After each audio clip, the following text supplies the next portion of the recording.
ফিলিস্তিনের গাজায় যুদ্ধবন্ধে একটি নতুন প্রস্তাব পরিকল্পনা করেছে কাতার ও মিশরের মধ্যস্থতাকারীরা।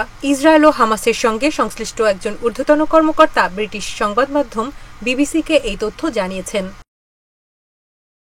ওই কর্মকর্তা বলেছেন, নতুন যুদ্ধবিরতির পরিকল্পনায় 5 থেকে 7 বছর যুদ্ধবিরতি স্থায়ী করার কথা ভাবা হচ্ছে। এছাড়া ইসরায়েলি কারাগারে থাকা ফিলিস্তিনি বন্দীদের মুক্তির বিনিময়ে ইসরায়েলি জিম্মিদের মুক্তি, যুদ্ধের আনুষ্ঠানিক সমাপ্তি এবং গাজা থেকে পুরোপুরিভাবে ইসরায়েলি সেনাদের প্রত্যাহারের কথাও থাকছে নতুন যুদ্ধবিরতির প্রস্তাবে।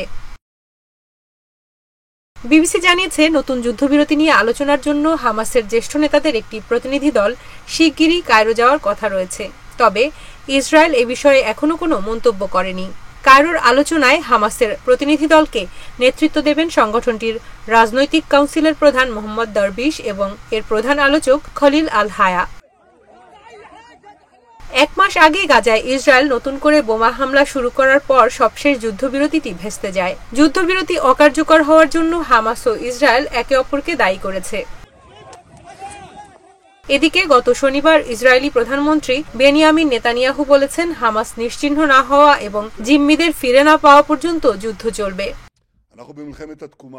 অন্যদিকে হামাস হুঁশিয়ারি দিয়ে বলেছে, যুদ্ধ বন্ধ না করা পর্যন্ত ইসরায়েল যেন জিম্মিদের ফেরত পাওয়ার কথা চিন্তা না করে। 2023 সালের 7 অক্টোবর ইসরায়েলে হামলা চালায় ফিলিস্তিনের স্বাধীনতাকামী গোষ্ঠী হামাস। এতে 1200 ইসরায়েলি নিহত এবং 251 জনকে জিম্মি করা হয়। ওই দিন থেকেই গাজায় হামলা শুরু করে ইসরায়েল। এখন পর্যন্ত ইসরায়েলি হামলায় গাজায় নিহতের সংখ্যা 51,000 ছাড়িয়েছে। গত 19 জানুয়ারি থেকে যুদ্ধবিরতি কার্যকর হলেও 18 মার্চ থেকে গাজায় ইসরায়েলের আক্রমণ পুনরায় শুরু হয়।